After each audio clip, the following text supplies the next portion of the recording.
Hello movie Riders, कैसे हैं आप सब। हम हाजिर हैं एक और मूवी के एक्सप्लेनेशन के साथ। जिन्होंने अभी तक सब्सक्राइब नहीं किया है वो चैनल को जल्दी से सब्सक्राइब कर ले और बेल आइकन को भी ज़रूर क्लिक कर ले ताकि नोटिफिकेशन आप तक पहुंचते रहे। तो चलिए शुरू करते हैं। इंसान अपनी दुनिया में इतना मग्न हो गया है, वो ये भूल जाता है कि वो यहाँ अकेला नहीं है। समय समय पर कुछ घटनाएं इंसानों को इस हकीकत से रूबरू कराता है कि उससे ऊपर भी कोई शक्ति है जिसे नकारना इंसानों की भूल है। डिलीवर अस फ्रॉम डेविल 2014 में रिलीज़ हुई एक अमेरिकन सुपरनैचुरल हॉरर फिल्म है। इसके IMDb रेटिंग 6.2 है। इस मूवी को डायरेक्ट किया है स्कॉट डेरिक्सन ने। ये मूवी 2001 की एक non fiction book beware the night पर आधारित है। मूवी के कास्टिंग स्टार्स हैं Eric Bana as Ralph Sarchie, New York police officer, एड्रिक रमरेज एज मेंडोजा जो कि प्रिस्ट है, ओलिविया मुन एज जेन सर्जेंट सार्ची की wife, Joel McHale as Butler police officer Ralph's partner, Sean Harris as Mick Santino जो कि demon possessed soldier होता है, Chris Coy as Jimmy Tratner and Scott Johns as David Griggs जो Mick Santino के साथी होते हैं। मूवी इराक के वॉरफील्ड में शुरू होती है। साल होता है 2011। 3 सोल्जर्स को वहाँ एक गुफा मिलती है जिसके दीवारों पे कुछ प्राचीन शब्द खुदा हुआ होता है और उसके बाद कुछ अजीब आवाज़ों के साथ उनके हेलमेट पे लगे वीडियो कैमरास एकदम से ब्लैकआउट हो जाते हैं। अब कहानी आ जाती है साल 2013, ब्रॉन्क्स शहर, जहाँ NYPD स्पेशल सार्जेंट सार्ची और उसका पार्टनर बटलर नाइट पेट्रोलिंग कर रहे होते हैं। उन्हें डोमेस्टिक वायलेंस की एक रिपोर्ट मिलती है। वो दोनों वहाँ पहुँचते हैं और जिमी दरवाज़ा खोलता है। जिमी इराक के उन्हीं 3 सोल्जर में से एक होता है। उसकी वाइफ की हालत को देखकर उसे अरेस्ट करने जाते हैं, पर वो सार्ची को ज़ख्मी कर भाग जाता है। काफ़ी मशक्क़त के बाद वो लोग उसे पकड़ लेते हैं, पर जिमी के नाखूनों को देखकर उन्हें लगता है कि ये कोई ड्रग एडिक्ट है। उसी रात उन्हें एक और वारदात की खबर मिलती है। ज़ू में एक औरत ने अपने बच्चे को शेर के पिंजरे के सामने फेंक दिया होता है। दोनों वहां पहुंचते हैं। सार्ची देखता है ज़ू के जानवरों में अजीब सी हलचल रहती है, मानो बेचैन हो, और वही औरत अपने नाखूनों से ज़मीन खुरेद रही होती है। अरेस्ट किए जाने पे वो लगातार एक ही बात को दोहराती है, दरवाज़ा खुल चुका है, दरवाज़ा बंद करो, दरवाज़ा बंद करो। अचानक सार्ची की नज़र शेर के पिंजरे के अंदर एक आदमी पे पड़ती है। वो एक कमर्शियल पेंटर होता है, लेकिन इतनी रात उसके यहाँ होने का कोई मतलब नहीं होता। इसीलिए सार्ची उससे बात करने उसी शेर के पिंजरे के अंदर जाता है, जहाँ शेर सार्ची को घेर लेता है और बड़ी मुश्किल से वो बच पाता है। पर वहाँ उस पेंटर का कोई नामो निशान नहीं मिलता। उस औरत का नाम जेन होता है। उसे मेंटल फैसिलिटी केयर लाया जाता है। वहाँ सार्ची की मुलाकात फादर मेंडोजा से होती है, जो उससे कुछ सवाल पूछते हैं जेन के बिहेवियर के बारे में। कोई ख़ास जवाब ना मिलने पे वो सार्ची को अपना कार्ड देकर कहता है कुछ असामान्य बात लगे या उसकी ज़रूरत पड़े तो उसे कांटेक्ट करें। अब पुलिस स्टेशन में उन्हें एक और रिपोर्ट मिलती है, जहाँ एक फैमिली को उनके बेसमेंट से अजीब आवाज़ें सुनाई देती है। सार्ची वहाँ जांच करने जाता है, जहाँ फैमिली उसे बताती है घर के बेसमेंट जाने वाले हिस्से में सारे बल्ब्स बार बार फ्यूज़ हो जाते हैं और कैंडल भी नहीं जलते। डर से पूरी फैमिली लिविंग रूम में एक साथ सोती है।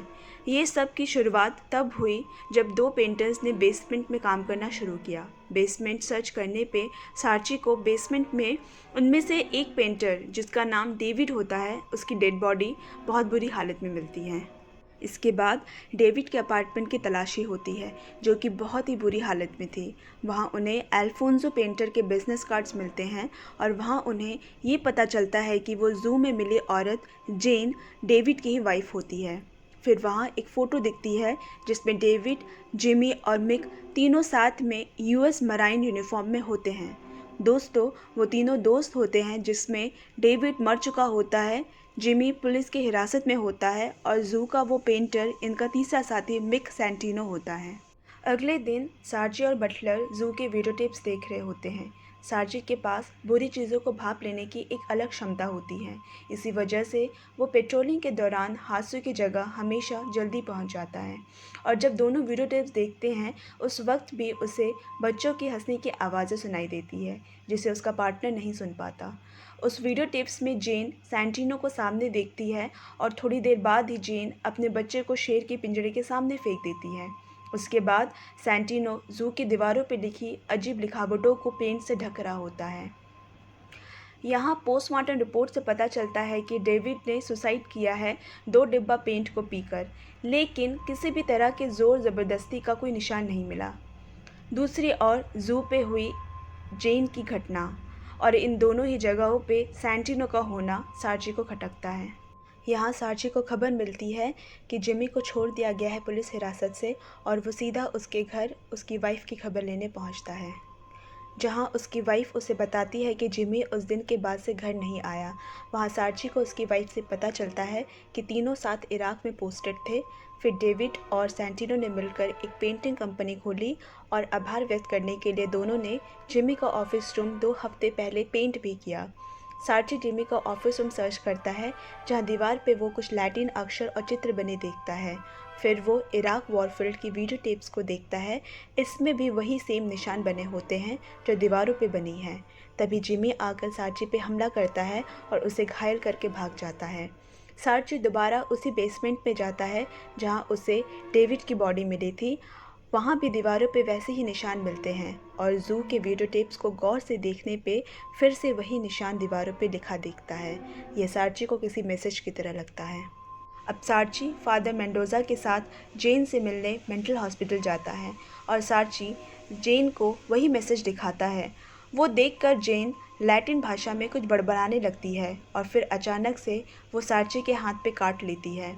फादर मेंडोज़ा लैटिन भाषा में ही कुछ मंत्र कहकर उसे जेन से छुड़वाता है और जेन सार्ची को देखकर मार्विन का नाम लेती है।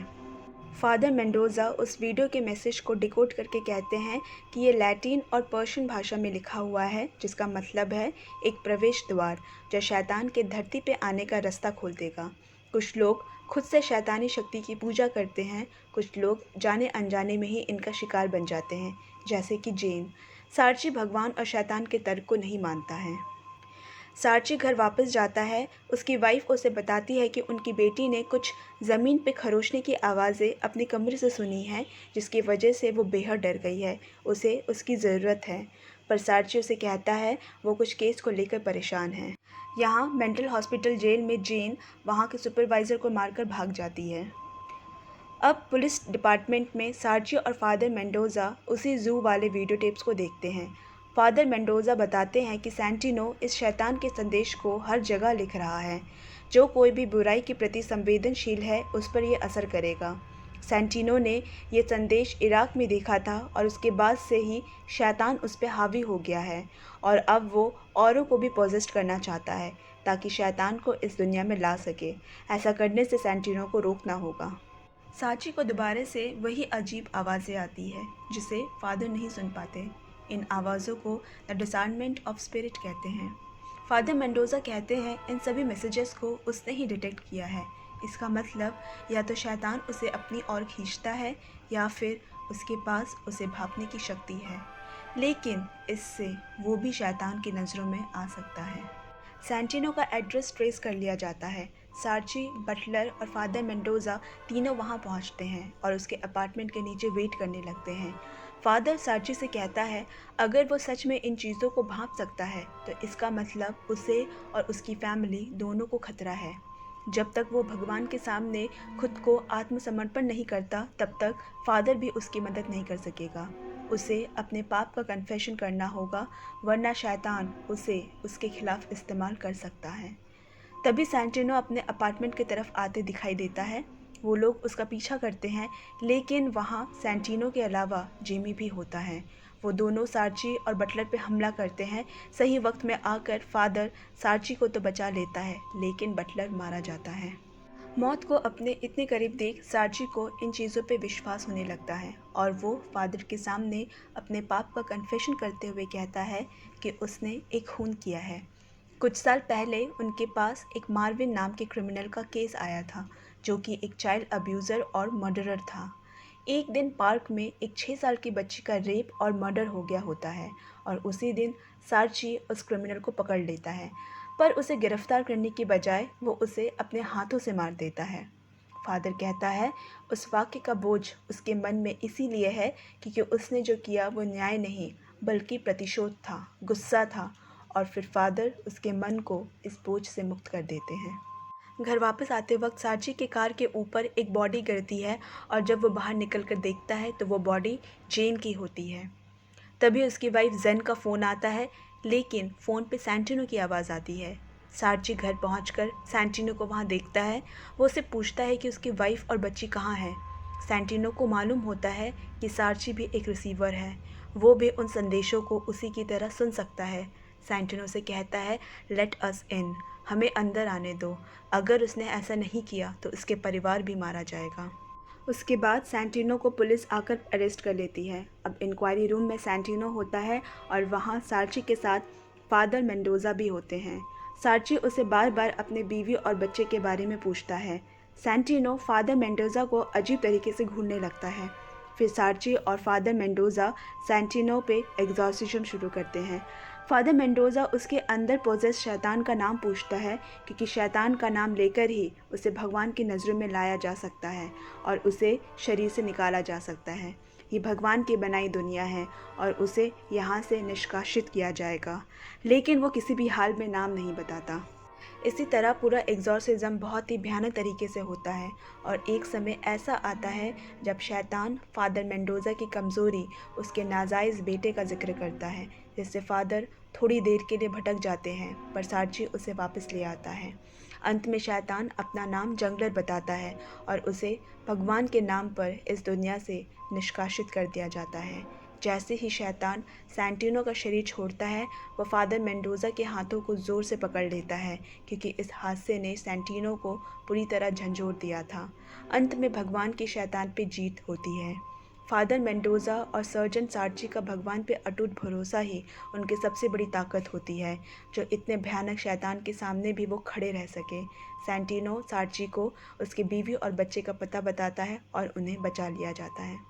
कहानी के अंत में सार्जन सार्ची, जो भगवान के अस्तित्व को नकारता रहा, वो इस घटना के बाद पूरी तरह बदल जाता है। वो पुलिस से रिटायरमेंट ले लेता है और फादर मेंडोज़ा का फॉलोवर बन जाता है और कुछ महीनों बाद सार्ची अपनी बेटी का बैप्टिज़्म कराता है। ये मूवी सच्ची घटना पर आधारित है और आज भी वो उनके साथ काम कर रहा है। तो फ्रेंड्स, आपको ये मूवी कैसी लगी कमेंट्स करके ज़रूर बताएं। हम फिर एक और नई मूवी के एक्सप्लेनेशन के साथ हाजिर होंगे। Till then bye bye friends, stay home, stay safe.